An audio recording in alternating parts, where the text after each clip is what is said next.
What's up, guys? All right. The attendance tonight was 17,232, 15th consecutive sellout. The gate was 6.13 million. We broke another arena record. The only transport tonight was Tony Ferguson.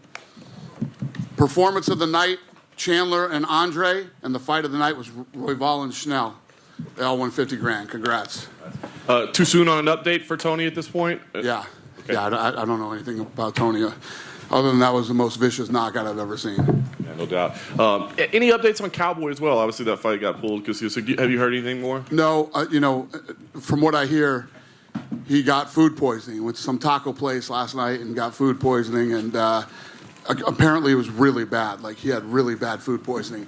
They tried to give him an IV, and it didn't work, and so we're trying to move the fight to another date. I was going to ask, so you want to keep that matchup together? We're going to try to. We'll see. I think Lozon wasn't too confident that the fight. He's down to do the fight, but he doesn't think that Cowboy will want to make 55 again. Interesting. Incredible main event, obviously, as long as it lasted, back and forth. I mean, I guess just your initial thoughts on, like I said, a great main event. It was what I expected. It was what you expected. It was what we all expected. Two seriously bad dudes going at it.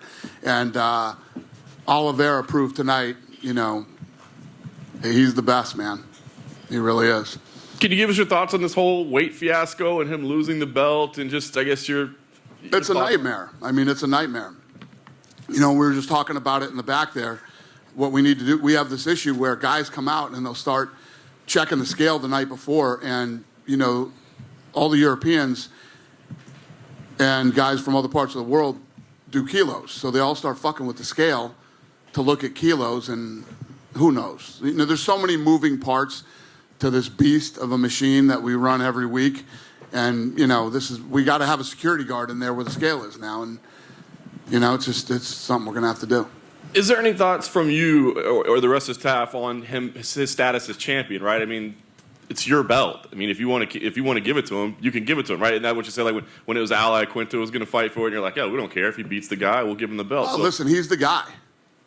He's the guy. He didn't make weight. We have rules. He didn't make the weight. He doesn't. The belt is vacant. But I think, I'm sure in the minds of the media and fight fans, Oliveira is the champion.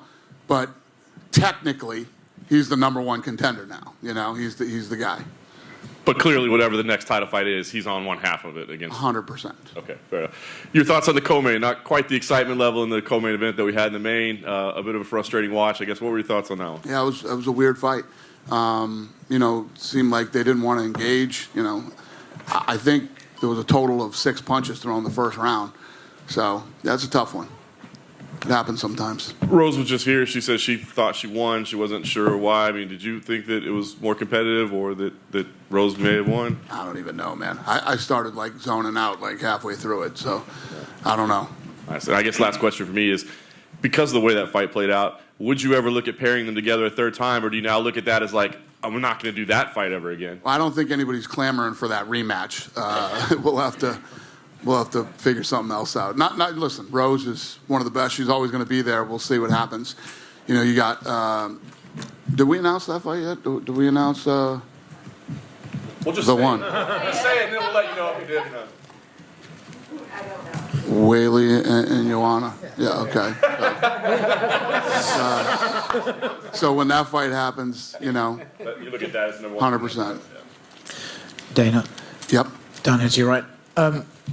Obviously, being a champion comes with pay-per-view points. I don't know if you guys have discussed that, but what's Charles' status with pay-per-view points? He gets it. He will still get them? Yep. Even for his next fight as well? That's a good question. I don't know. We'd figure that out. Tonight, DC got inducted into the Hall of Fame. I'm curious if you could just give us some thoughts on Daniel Cormier and what he's been like to work with. Love him. Super important to the sport. Obviously, means a lot to this company. And, love him. Awesome. Happy for him. And it's cool to see somebody that happy to be inducted, too. He was pretty busted up. Because we don't tell these guys when we're doing it. We just surprise them the night of. So, yeah.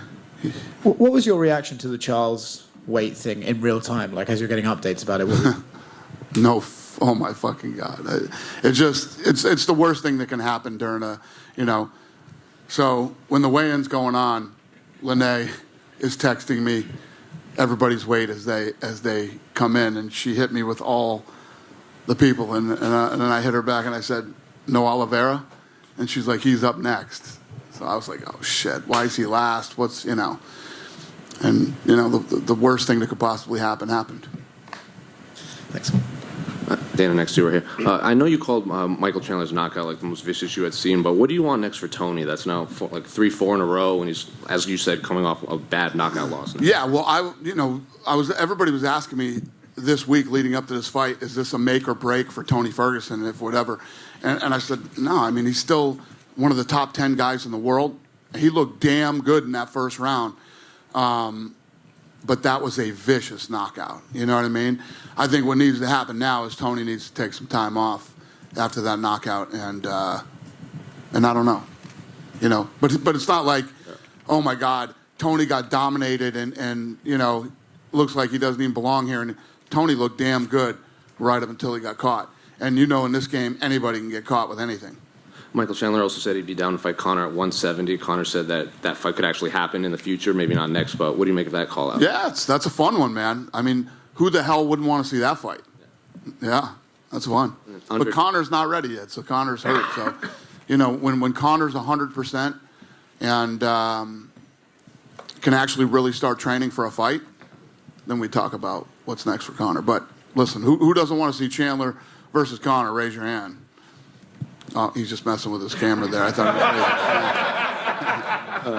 it was Andre Fiallo said he ran down back here, and he said he already booked a fight for Singapore in a couple of weeks, but didn't have an opponent yet. Listen, man, you know me. I love that shit. He came back into my green room after and was like, I want to fight. He's laid out 3 dates for me that he wants to fight.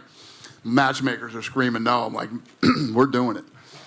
If he wants to do it, I'm in. I love that shit. But no name yet? He didn't say he didn't have a name? No.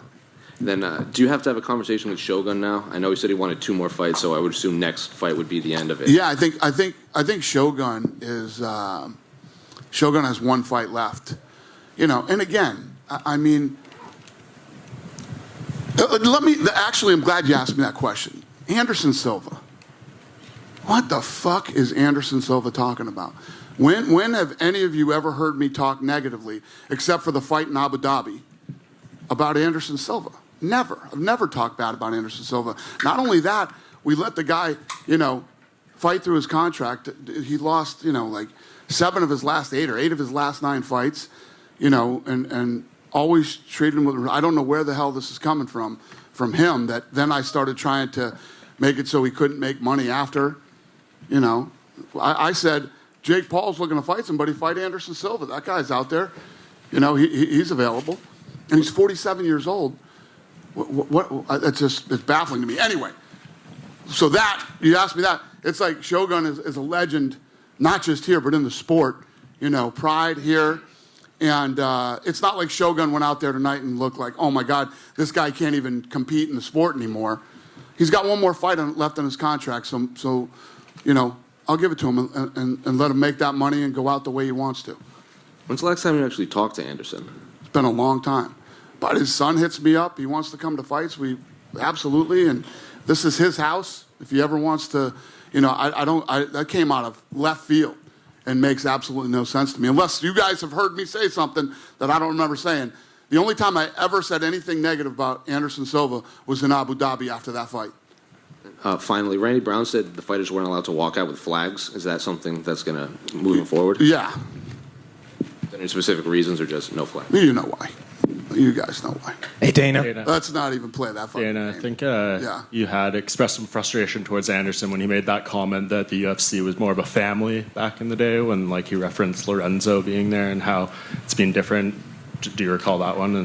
No. Is that negative? I don't know. He had said that about you, and I think you were frustrated about it.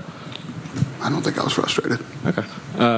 Another question. A lot of people... Did you hear me talk negatively about him? No, I don't think it was particularly negative, but you thought he was kind of out of line when he made that comment, I recall. I thought it was probably weird or something. Yeah. But yeah, never negative. I never said anything bad about Anderson Silva. Tell me something I said bad about Anderson Silva. I think you're right.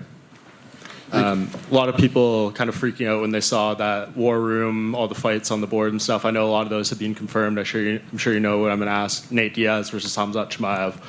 What's the deal? Yeah, some of those are just placeholders. So when we go in there, we'll have placeholders in place. So none of that stuff are done deals. Those are all, some of them are just placeholders. Some of them are done and some of them aren't. Is that a fight you want to do? Yeah. Is it being offered to Nate? I don't know. Okay. And another one was on there was Jones and Stipe. John Jones had come out over the weekend and said the UFC is playing little games and making that fight. Do you have any idea what he's referencing? Yeah, I'm sure he did. You know what? Now, that would be something that I could go, oh, John. If I was John Jones, I'd think the same thing because it's on the board in there. But you can't. That's why we shot that podcast in there, but we didn't announce anything or say anything. That's just shit that's on the wall in there. And that fight is not happening then, no. So no games. John knows what's going on. That wasn't, that's something that people read on the wall, not something that we said is done. And you guys put together Max Holloway and Volkanovsky. That was part of the lineup that came out today. Was that always the fight that you guys wanted to do next since it was originally booked for earlier this year? Yeah. Perfect. Thank you. Okay. Hey, Dana. After everything that went on this weekend, Beneil Dariush and Islam Makhachev, you still want to make that fight next? I do. But Joe Rogan just grabbed me in the hallway and told me not to. Winner of that fight, would that be for the number one contender spot? Yes. So then, with everything that went down this weekend, any way Michael Chandler or any other name could be fighting Charles Oliveira for the vacant lightweight strap before that fight, we get the results for that? Yeah, I don't know. I mean, the fight just happened. Brandon Royval, number 6, he got the victory, he got the performance bonus. He called for a flyweight title belt. What do you think he's got to do? He's probably at least one more fight away from that. Yeah, I don't know. I don't know tonight. I don't make fights the night of the fight. Any update on what to do for the flyweight title? Are we going to see the trilogy fight with Brandon Moreno and Figgy? The quadrilogy, rather. Probably not. Yeah, it's probably not going to happen. What's going to happen instead? Well, I'll tell you when we announce it. Appreciate it. All right. Hey, Dana, right behind over here. Yep. The Footprint Center was rocking all night. I think I saw 3 empty seats throughout the night. I'm pretty sure those people were in the bathroom. So what did you make of the crowd tonight? This is the second time that this place has been incredible. The fans here are nuts. I love it.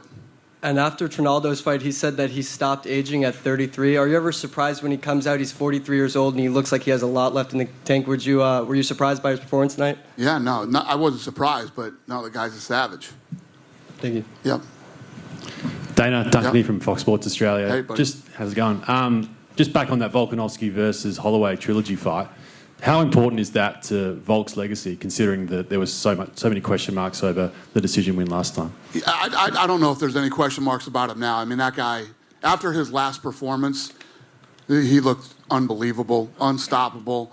And, it's one of those things as you continue to win and you continue to feel comfortable in there and you continue to feel like this is your house, you only get better. And it's going to be interesting to see this fight. This is the fight that needs to happen. I think everybody wants to see it. It's arguably his toughest test he's had in all of his defenses since he's been champ. And it could be the defining moment in his career where it's like, let's not discuss this again. Let's never have this conversation again. He wants 3 fights this year. How likely is that to happen? Very likely. If he wants 3, we'll definitely get him 3. And he's indicated he wants to move up to lightweight at some stage. Who could we see him fight in lightweight? Because I don't know. He's right up there in the pound for pound rankings. If he continues to win and dominate that division, and he wants to move up to that division, he could take on the champion. Straight away? Sure. Champion versus champion. Yeah, because it's a pretty stacked division. Yeah, it's a nasty division. And just one final one on International Fight Week. Israel Adesanya, one of the biggest superstars in the sport. Just your thoughts on that fight with Cannonier? Yeah, he's another guy. That's what I love about Israel. He always wants to fight. This guy wants to fight all the time. He wants to stay busy. And, he's another guy that's been cleaning out that division. So Cannonier's the next guy. Dana, this one for you right here. To your right. Michael Chandler says that he's Dana White's favorite fighter. Can you confirm or deny this? Michael Chandler? Michael Chandler. I like Michael Chandler. Yeah, the Dana White privilege thing is ridiculous. Tonight had nothing to do with Dana White privilege. I had nothing to do with what happened in there tonight. I saw somebody sent me this fucking stupid article that some moron wrote last week about Dana White privilege and that basically bitching about fighter pay. And then Conor came out with a statement about Tony, and then this guy said, this guy embodies Dana White privilege, whatever the fuck that even means. It's the most ridiculous thing that I've ever heard in my life. So you're bitching about fighter pay, yet a guy like Conor McGregor, who's built himself up, sold millions of pay-per-views and become a star, has Dana White privilege? Fucking one of the dumbest things I've ever read in my life. It's unfortunate that that's just the type of fucking guys that write stories in this sport. But anyway. Awesome event. I hope I answered your question. Hi, Dana. Hi. Mauricio Shogun, he has just one more fight, right, in UFC. Yes. What kind of opponent do you have in mind for him for his last fight? Sir, I love you. The guy just fucking fought 2 hours ago. I have no idea who he's going to fight when he fights again. Sure, fair enough. What for you? What makes more sense? Conor fighting Michael Chandler, Charles Oliveira, Kamaru Usman, since everybody's calling him out. Yeah, I mean, he's the biggest superstar in the sport. So, everybody's going to call him out. I think that, first of all, talking about Conor he's not ready. When Conor's 100% healthy, you look at what the leg, like I'll give you an example. You guys, for the last however many months, want to talk to me about Conor. I would have never said Chandler in a million years. And then tonight happened the way that it happened, and Chandler says, hey, Conor, let's fight. And Conor's like, yeah, you know what? I actually would like to fight you. I think it would be an exciting fight.